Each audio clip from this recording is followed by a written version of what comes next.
Ako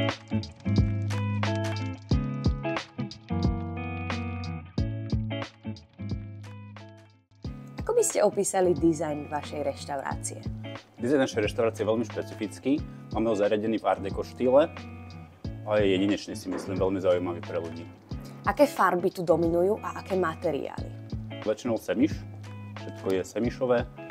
V dolnej časti máme také živšie farby, oranžovú, žltú, modrú a vo vrchnej časti sú také zemitejšie farby.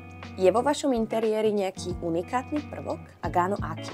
Máme takú stenu zo živých kvetov a s našim logom, to je také unikátne, čo inde nenájdete. Čo možno tak na prvý pohľad zaujme tých návštevníkov, alebo na čo sa vás možno pýtajú z vášho interiéru? Musím sa priznať, že veľa hostí chváli náš interiér, je to veľmi príjemné pre oko. Podľa mňa kombinácia farieb, materiálov a naše architektky si na tom dali veľmi záležať. Aké doplnky ste volili, aké farby týchto doplnkov, prečo ste zvolili zrovna také doplnky, aké sú tu? Doplnky sa snažíme vždy voliť také minimalistické a väčšinou je to v zlatých farbách, keďže naše logo je zlaté a celé vlastne to zlato tak doplňa taký podton nášho luxusu trošku.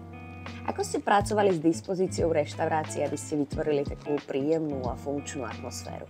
My sme potrebovali hlavne zvýšiť kapacitu našich priestorov, preto sme pribudovali ešte poschodie, takže viac ako polovica nášho priestoru má druhé poschodie.